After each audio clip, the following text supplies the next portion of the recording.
नमस्कार, मैं हूँ सुशील शंकर विग और आप मेरे साथ देख रहे हैं metro today live. Metro today live में आज हमारे साथ जो स्पेशल पैनलिस्ट आए हुए हैं, वो हैं डॉक्टर अब्रिल मलिक जी, बीजेपी के स्पोक्स पर्सन हैं और केसरिया फाउंडेशन के राष्ट्रीय अध्यक्ष भी हैं। डॉक्टर अब्रिल मलिक जी, आपका बहुत-बहुत स्वागत है मेट्रो टुडे लाइव में। जी, बहुत-बहुत धन्यवाद।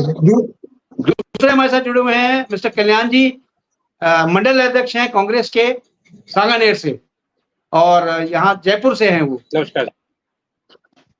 कल्याण जी, आपका बहुत-बहुत स्वागत है मेट्रो टुडे लाइव में।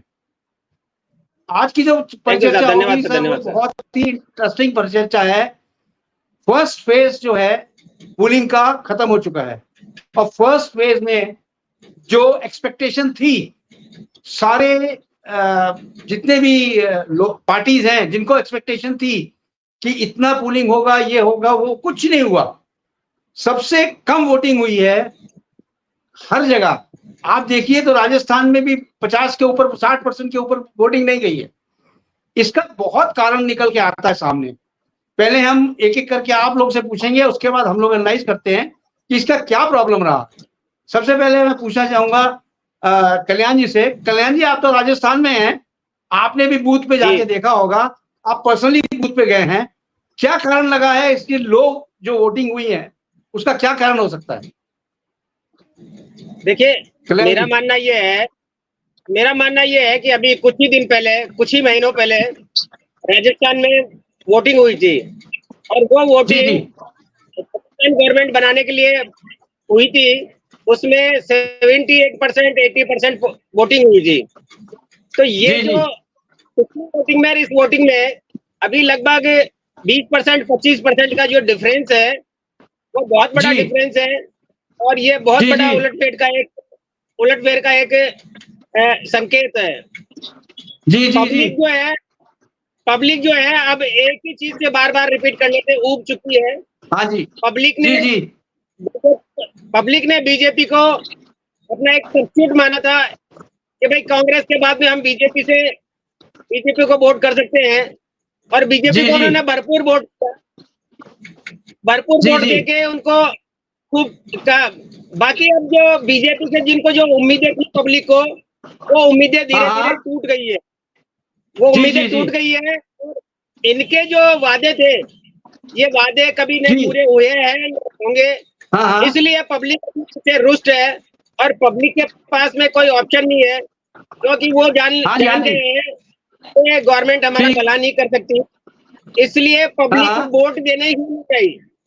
और खास तौर से मैं आपके माध्यम से बताना चाहूंगा कि हमारे युवा मित्र जो फर्स्ट टाइम वोटिंग करने वाले थे, जो 18 से 28 साल के बीच में जो लोग बाग थे, उन्होंने बिल्कुल इंटरेस्ट नहीं दिखाया, वोट देने नहीं आए वो, क्योंकि उनको कहीं न कहीं मन में टीस है कि बेरोजगारी चल रही है, उनकी शिक्षा कंप्लीट हो गई, नौकरियां नहीं है और हर तरह से वो परेशान है। तो गवर्नमेंट से जो हताश और निराश होता है, वो वोट देने नहीं जाता, क्योंकि इन्होंने जितने भी वादे किए थे नौकरियों के, वो सारे वादे फेल हो चुके हैं और ये सिर्फ एक जुमलेबाजी रह गई है। लिहाजा पब्लिक को विश्वास नहीं है और नहीं विश्वास होने की वजह से लोगों ने इंटरेस्ट नहीं लिया, वोट देने नहीं गए। मैं जिंदगी में पहली बार देख रहा हूँ राजस्थान में इतनी सबसे कम वोटिंग होती है। मैंने मेरे जीवन में कम से कम 10-15 वोटिंग देखी है, बाकी ये सबसे लोएस्ट वोटिंग रही है और सबसे खराब वोटिंग रही है, जहां पर यह है कि वोट देने वाला नहीं है, कर्मचारी वोटों को तरस रहे हैं, पार्टी वर्कर नहीं है, पार्टी वर्कर भी हताश हो चुके हैं, क्योंकि वो बार बार एक ही आदमी से वादे नहीं कर सकते।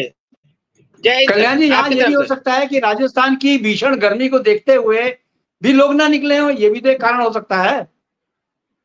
नहीं, ये कारण नजरअंदाज नहीं किया जा सकता है। देखिए, गर्मी है, गर्मी और उस दिन वोटिंग के दिन गर्मी बेशक तेज थी, ऐसी गर्मी दोपहर में 12-1 बजे के बाद में स्टार्ट हुई है और 3 बजे तक थी। तो वोट सवेरे 7 बजे से लेके 1 बजे तक वोट दे सकता है। अगर गर्मी की वजह से होता तो वो शाम को भी वोट दे सकता था या सवेरे वोट दे सकता था। तो गर्मी को वजह नहीं मानता कि गर्मी की वजह से वोट देने नहीं गया।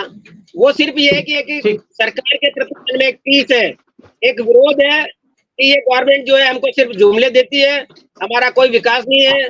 नहीं ही इनके जितने भी बड़े नेता हैं उन्होंने किसी भी स्पीच में और किसी भी सभा में इन्होंने युवाओं के लिए, देश के लिए, शिक्षा के लिए आगे क्या विजन हो सकता है, कैसे देश की तरक्की होगी, कैसे युवा की तरक्की होगी, कैसे किसानों की तरक्की होगी, जी जी, या हम क्या करेंगे, ये इन्होंने किसी भी सभा में अपना उद्बोधन नहीं दिया। इसलिए सारा का सारा जनता इनसे रुख नाराज है। और इस बार मैं मानता हूं कि पहले बीजेपी 30 में से 25 सीटें थी राजस्थान में, इस बार 50-50 का रेशो है। अगर आगे भी यही हाल रहा तो 400 का और उसकी हवा निकल जाएगी, 200 सीट भी नहीं आएगी अगर आगे भी इसी तरह से। 1 मिनट डॉक्टर साहब, 1 मिनट कंप्लीट कर लेने दीजिए, कंप्लीट। आगे भी अगर ये बाकी के 6 में 7 में जो बाकी बचे हैं। जी सर, हो गया सर, हो गया, ठीक जी। कल्याण जी, अब आपने बोल दिया।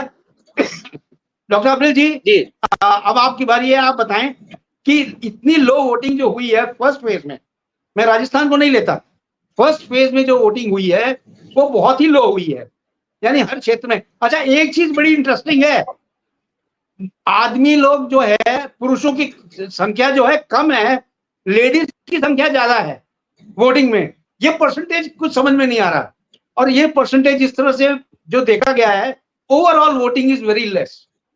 तो जो वोटिंग अगर लेस होती है तो ये एक अलार्मिंग स्टेज है, क्योंकि ये फर्स्ट फेज थी वोटिंग की।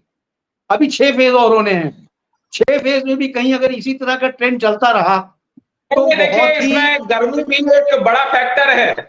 आपको गर्मी को एक बड़ा फैक्टर मानना पड़ेगा, इस बात को समझना पड़ेगा। और जो वेदर कंडीशन होती है वो बड़ा फैक्टर जरूर होती है। जहां तक बात है हमारी पार्टी की, भारतीय जनता पार्टी की, तो हमारी पार्टी 400 पार जा रही है, ये सबको नजर आ रहा है।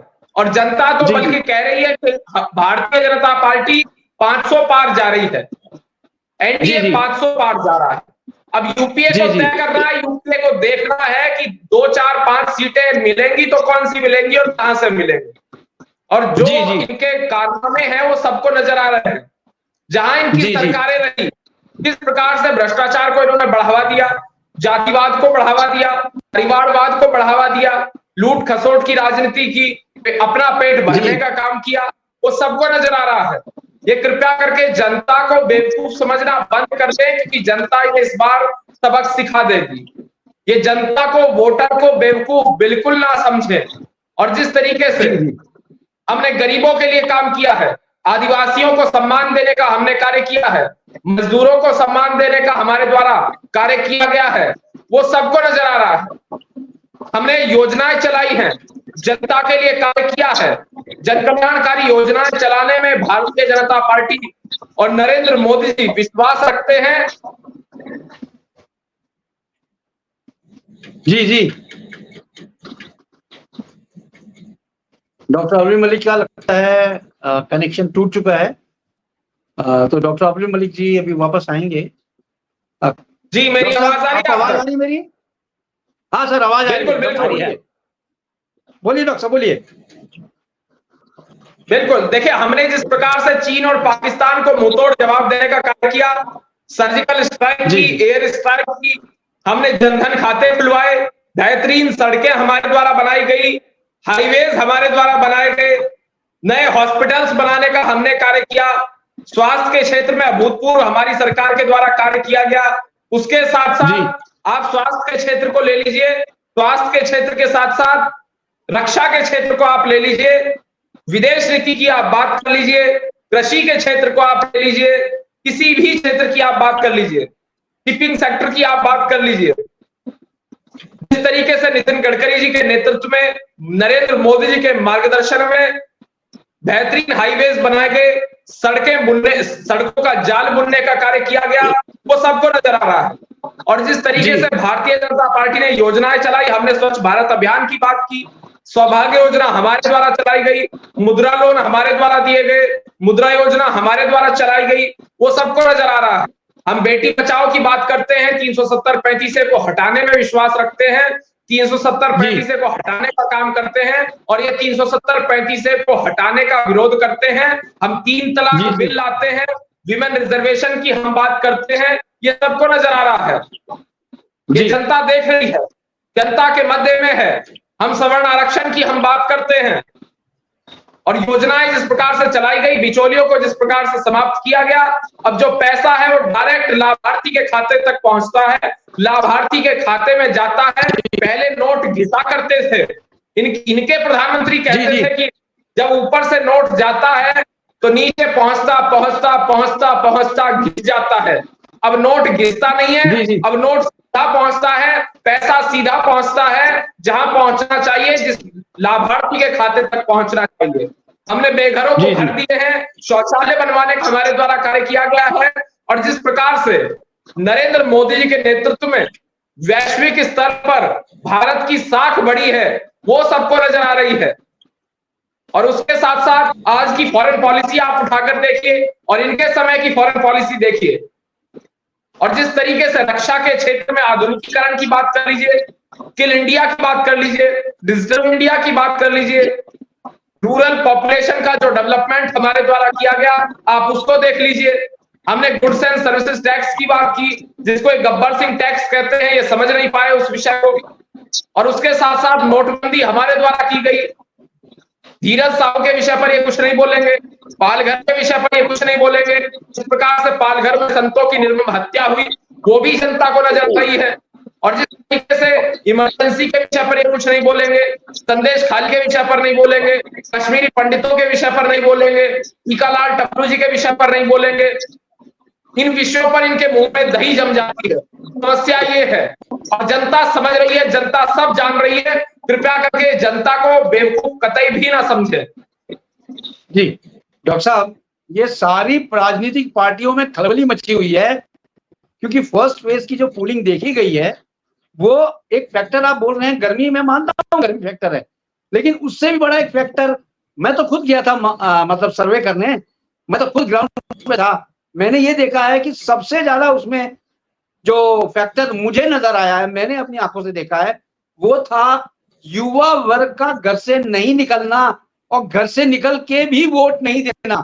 ये सबसे बड़ी मैंने देखी है। युवा वर्ग जो 18 से लेकर 28 साल तक या 29 साल तक लोग हैं, ये बिल्कुल नहीं गए हैं वोटिंग करने, और इन्होंने जगह जगह मजमा लगा के ये केवल किसी न किसी पार्टी को मोहरा बना के वो अपनी बातें कर रहे थे, लेकिन ये वोट देने कतई नहीं गए हैं और न ही ये वहां तक पोलिंग स्टेशन तक पहुंचे हैं।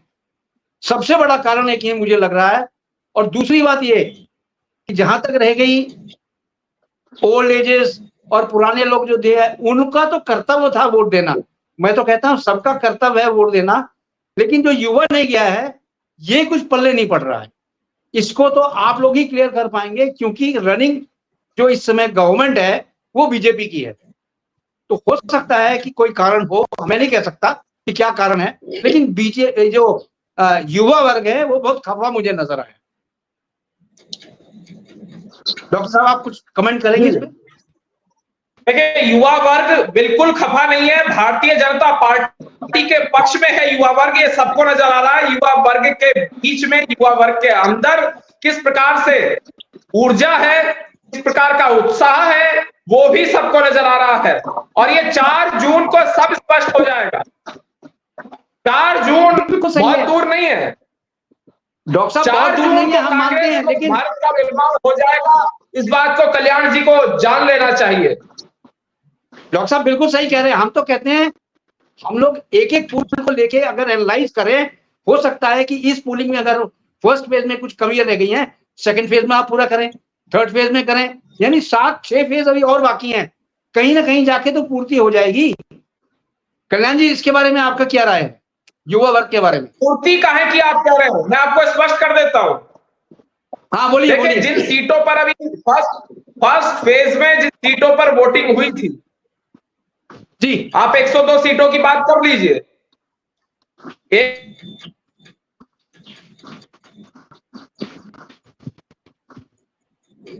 बोलिए। मैं बोलूं? 102 सीटों में से 100+, आप समझ लीजिए 100+ पर जी भारतीय जनता पार्टी और एनडीए जीत रहा। Very good. बोलिए कल्याण जी, स्टार्ट 1 2 3। कल्याण जी बोलिए, कल्याण जी बोलिए। देखिए मेरे दोस्त अविरल जी जो कह रहे हैं कि गवर्नमेंट ने या बीजेपी ने ये स्कीमें दी, ये किया, वो किया, इनका कोई भी प्रवक्ता मैं तो बता रहा हूँ क्या किया, ये किया वो किया नहीं, क्या किया मैं तो बता रहा हूँ। आप कह रहे हो ये किया वो किया, ये किया वो किया, कुछ नहीं होता है। क्या किया वो हम बता रहे हैं। आप सुन तो लो सर, आपका कोई भी प्रवक्ता, आपका कोई भी नेता किसी भी मंच से जो आप कह रहे हो कि हमने गरीबों के लिए ये किया, हमने ये किया, हमने वो किया, हमने ये किया, कहीं पे बोल रहा है क्या प्रचार में? कोई है स्टेटमेंट? आपके मोदी जी अभी भी कांग्रेस को पानी पी पी के जालोर में गालियां निकाल रहे हैं। आप कहते हो हमने एजुकेशन के सेक्टर में आगे बढ़ाया है, हेल्थ के सेक्टर में हमने देश को आगे बढ़ाया है, ये सबको नजर आ रहा है, आपको छोड़ करके। आपने सत्य कहा कि पब्लिक सब समझ रही है, इस बात से मैं सहमत हूँ, इसीलिए पब्लिक वोट देने नहीं आ रही है। यह आपकी गलतफहमियां हैं जो पब्लिक इस बार दूर कर देगी। आप 102 सीट पे इलेक्शन हुए हैं, अगर गर्मी की वजह से राजस्थान में वोटिंग कम होती है तो बंगाल में वोटिंग 77% कैसे होती है? अबे वोटिंग कम होने से प्रभाव नहीं पड़ता, वोटिंग कम या ज्यादा होने से किसी पार्टी की हार या जीत का प्रभाव नहीं पड़ता। हम प्रभाव की बात नहीं कर रहे, हम बात कर रहे हैं कि वोटिंग कम क्यों हुई, वोटिंग कम क्यों हुई, उसमें भी चर्चा। पार्टी की तरफ से बोल रहे हो या एनजीओ चला रहे हो? नहीं, आप एनजीओ के स्पोक्स पर्सन हो या पार्टी के स्पोक्स पर्सन हो? आप समाज सेवा पार्टी का समाज ऐसा है से आए हो या पार्टी से आए हो? आप कह रहे हो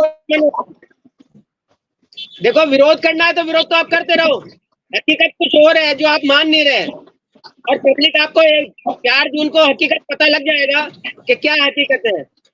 आप अभी भी पोलिंग देखते हुए, लॉएस्ट पोलिंग हुई है और इसमें 102 सीट पे पोलिंग हुई है और आप कहते हो 100 सीटें बीजेपी को जीतेगी, तो इसका मतलब यह है कि आपने पहले से नैरेटिव सेट कर रखा है या ईवीएम सेट कर रखी है, तो इसीलिए आपको कॉन्फिडेंस है कि 102 सीटें जीतेगी, 100 सीटें जीतेगी 102 में से।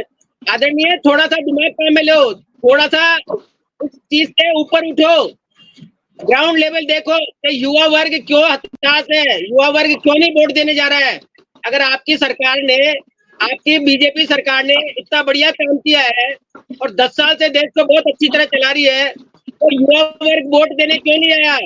इसकी बार 2019 में जो वोट देने आया था युवा वर्ग, वो राजस्थान में 78% पोलिंग हुई थी, अभी है कि 50% पोलिंग है, तो उसका कारण जानने की कोशिश नहीं करी आपने सिर्फ ये कि आपने जो एक किताब रखी है, हमने ऐसा कर दिया, 370 हटा दिया, हमने सेना को ये कर दिया।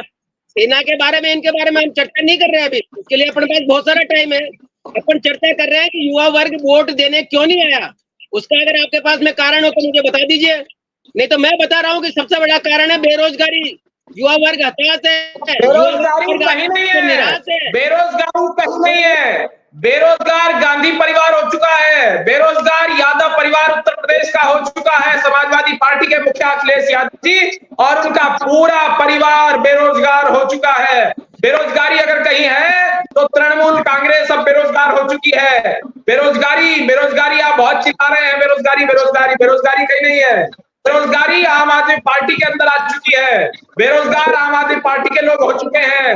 अरविंद केजरीवाल एंड कंपनी बेरोजगार हो गई है, सबको नजर आ रहा है। उत्तर से दक्षिण तक, पूर्व से पश्चिम तक सारे परिवारवादी नेता, सारे परिवारवादी मंच, सारी परिवारवादी पार्टियां, सारी भ्रष्टाचारी पार्टियां आज बेरोजगार हो चुकी हैं, ये नजर आ रहा है। ग्राउंड जीरो पर जाइए और देखिए। परिवारवाद तो रामचंद्र जी के भी था, परिवार के लिए राम जी ने वनवास भेजा था। भगवान श्री राम का अपमान करने का प्रयास कर रहे हैं आप भगवान राम का अपमान करने का प्रयास कर रहे हैं। आप गांधी परिवार की तुलना भगवान श्री राम से करने का जो प्रयास कर रहे हैं, इसका जनता आपको मुंहतोड़ जवाब देगी, आप देखिएगा। आप परिवार का विरोध कर रहे हो, गांधी परिवार की तुलना भगवान श्री राम से कर रहे हैं। गांधी परिवार की तुलना भगवान श्री राम के परिवार से कर रहे हैं। अरे भगवान कृष्ण का भी परिवार था, क्या वो परिवारवादी नहीं थे? रामचंद्र जी के परिवार था। भगवान कृष्ण से आप राहुल गांधी की तुलना ना करें तो अच्छा रहेगा। ये तुलना नहीं है, मैं आपको एग्जांपल दे रहा हूँ, आपकी बुद्धि खोलने की बात है। भगवान श्री कृष्ण से आप कांग्रेस पार्टी की, गांधी परिवार की तुलना ना करें तो अच्छा होगा।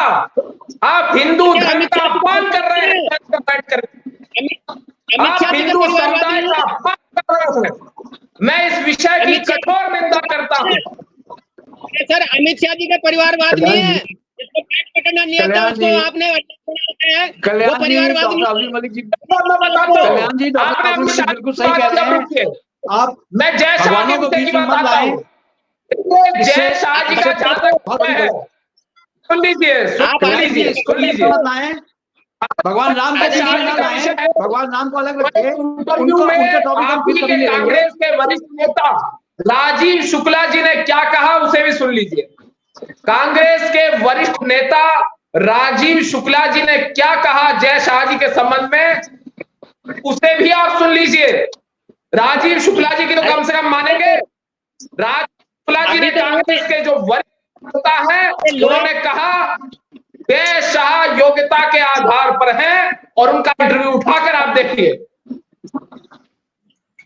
बोलिए, बोल दो, आपकी बात है। आप सिर्फ ये कि कांग्रेस को बेरोजगार कर दिया, आप पार्टी को बेरोजगार कर दिया, टीएमसी को बेरोजगार कर दिया, इधर शिवसेना को बेरोजगार कर दिया।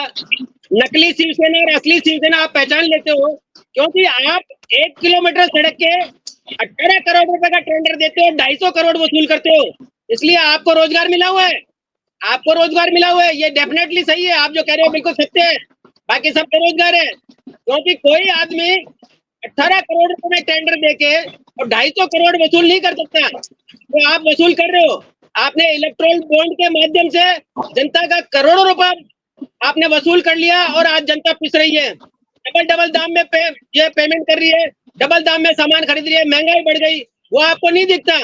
आपको सिर्फ ये लगता है कि हाँ ठीक है, आपने पैसा लिया है और जनता को लूटने की छूट दी है। तो इसमें कहीं आप आज के युवा को अपने गैम्बलिंग बढ़ा दिया। ताश खेलने पे, जुआ खेलने पे बैठा रहता है सारा युवा।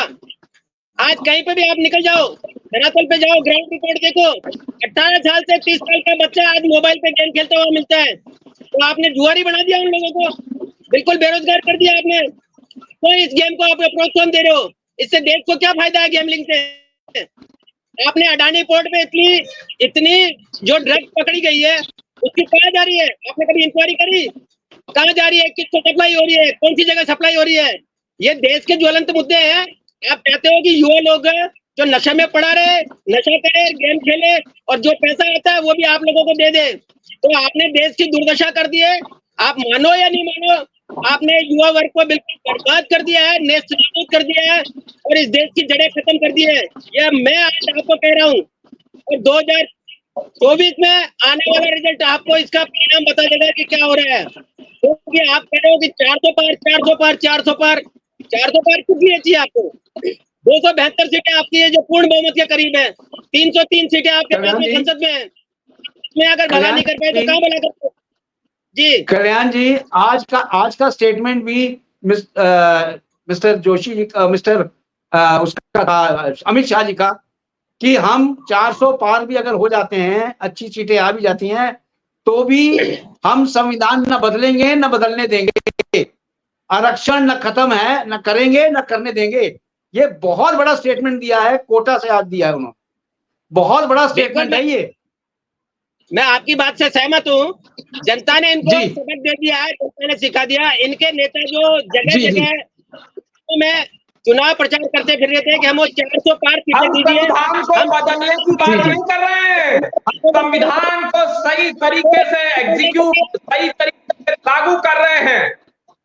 जी जी, संविधान को सही तरीके से लागू करने का काम कानून को सही तरीके से लागू करने का काम यदि किसी सरकार के द्वारा किया जा रहा है तो नरेंद्र मोदी जी की सरकार के द्वारा किया जा रहा है और हमारी भारतीय जनता पार्टी के द्वारा किया जा रहा है। ये सबको नजर आ रहा है। सही नजर आ रहा है, हमको बराबर आ रहा है कि कानून किसे कहते हैं। कि आप एक तरफ से बुकलेट जारी करते हो कि ये सबसे भ्रष्ट आदमी है, ये चक्की पीसेगा, कोर्ट में जाएगा, और वही लोकतंत्र की हत्या, संविधान की हत्या करने का काम 1975-1977 के मध्य में जो किया गया था, इमरजेंसी लगाकर जो कानून, संविधान और लोकतंत्र हत्या की गई थी, जो लोकतंत्र का जनाजा निकाला गया था, उस विषय पर जरा कुछ बोलिए। मैं आपकी बात से सहमत हूँ, आपकी दो बातों से सहमत हूँ। एक तो ये कि आपने कहा कि सारी पार्टियां बेरोजगार है, 101% आपने बेरोजगार कर दिया क्योंकि लूटने का काम आपने चालू कर दिया। दूसरा ये है कि 400 पार और 400 पार के बेरोजगार है। अरे धीरज साहू भी बेरोजगार है जी। मैंने कहा धीरज साहू भी बेरोजगार हो रहा है, शाहजहां शेख भी आपके हिसाब से बेरोजगार हो रहा है। बिल्कुल यही आपका कानून है कि आपके कानून में आपने मुख्तार अंसारी को पकड़ा जिसको कानून सजा दे रहा था, इसको आपने क्या कह रहे हो? ये कानून को गलत ठहरा रहे हैं और ये शाहजहां शेख का पक्ष ले रहे हैं। ये चैनल में बैठकर महिलाओं का अपमान कर रहे हैं। ये संदेश खाली के विषय पर क्या कह रहे हैं, ये जनता देख रही है। ये शाहजहां शेख के पक्ष में बोल रहे हैं। ये संदेश खाली के विषय पर क्या स्टैंड ले रहे हैं, ये जनता को नजर आ रहा है। मैं आपकी तारीफ कर रहा हूँ, आपका कानून की तारीफ कर रहा हूँ कि आपके रहते हुए जेल में आदमी को मार दिया जाता है, आपके कानून के रहते हुए हॉस्पिटल में आदमी को गोलियां मार दी जाती है, आपके रहते हुए 77% वोटिंग हो जाती है। जहाँ आप किसकी बात कर रहे हो, शेख की, तो वो कैसे हो रहा है? तो आप यहाँ पर यह कि अपन चर्चा कर रहे हैं कि वोटिंग कम क्यों हुई, उसके बारे में आपके विचार बताइए कि क्यों हुई कम। आपका विजन बहुत बढ़िया है, आप देश को तरक्की कर रहे हो, आपने चाइना से देश को छुड़ा लिया। चाइना के बॉर्डर पे आप जाके देखोगे तो इंडिया की जमीन दबा के उसने नाम बदल दिए, गांव के गांव बता दिए, और आप कह रहे हो कि अब हम लाल आंख दिखा रहे हैं, हमने चाइना से कोलैबोरेशन कर लिया।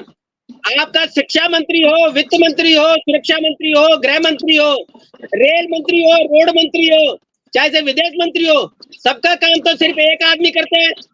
आपने किसी के स्टेटमेंट दिलवाते हो, अगर विदेश से रिलेटेड है तो कोई विदेश मंत्री आपका स्टेटमेंट नहीं देता, रोड से रिलेटेड है कोई रोड मंत्री आपका स्टेटमेंट नहीं देता, गृह मंत्री आपका स्टेटमेंट नहीं देता। सारे के सारे आपने सिर्फ एक आदमी है, एकला चलो वाली नीति अपना रखी है कि जो भी करेंगे मोदी जी करेंगे, जो भी कहेंगे मोदी जी करेंगे। पंचायत का चुनाव होता है तो मोदी जी आते हैं, और देश की संसद का चुनाव होता है या देश में सरकार बनाने का चुनाव आता है तो मोदी आते हैं।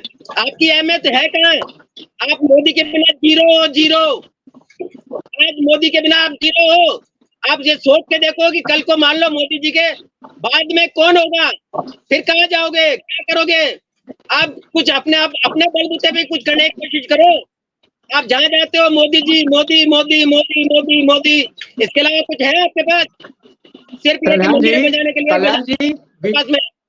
जी मोदी इसलिए करते हैं कि मोदी की गारंटी है, मोदी का विश्वास है, और मोदी जी ने जितना भी काम किया है वो 100% आंखों से देखा जा सकता है कि ग्राउंड लेवल पे मोदी जी क्या काम कर रहे हैं। राहुल गांधी मोदी जी जो कुछ सोने की बात करते हैं, गारंटी है, ये कहाँ है? उसकी गारंटी है।